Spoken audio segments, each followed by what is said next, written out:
चमकुऱ्याच्या वड्याची भाजी कशी बनवायची? सीता, काय हो? काय करत होतीस?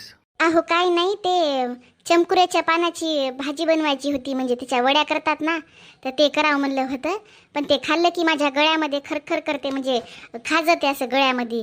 त्याच्यामुळं मी यूट्यूबला बघू लागले कशी बनवतात काय नाही ते.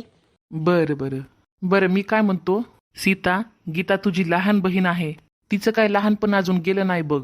पण सीता, तू तर समजदार आहेस ना. हे बघा, तुमच्या दोघीच्या भांडणामुळं आई लय परेशान झाली.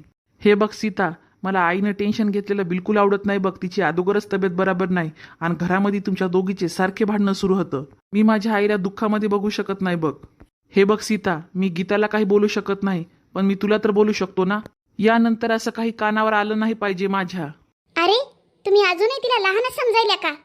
कशानं लहान वाटली तुम्हाला ती? तोंड बघितलं नाही का कसं चालवते कैची सारखं? तिनं आत्याबाईचे कान भरले आणि आता तुमचे भरले का? एक नंबरची रगेल आहे तिनं. अहो, घरातल्या कोणत्या कामाला हात लावत नाही ती, आणि आता हे सगळं सुरू केलंय तिनं. अहो, तुम्हाला काय सांगू मी, घरातलं कोणतंच काम करणार झाली, कशीच मदत करणार झाली मला.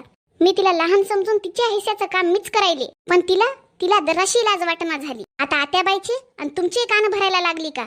मी तरीला गाय समजत गेलो.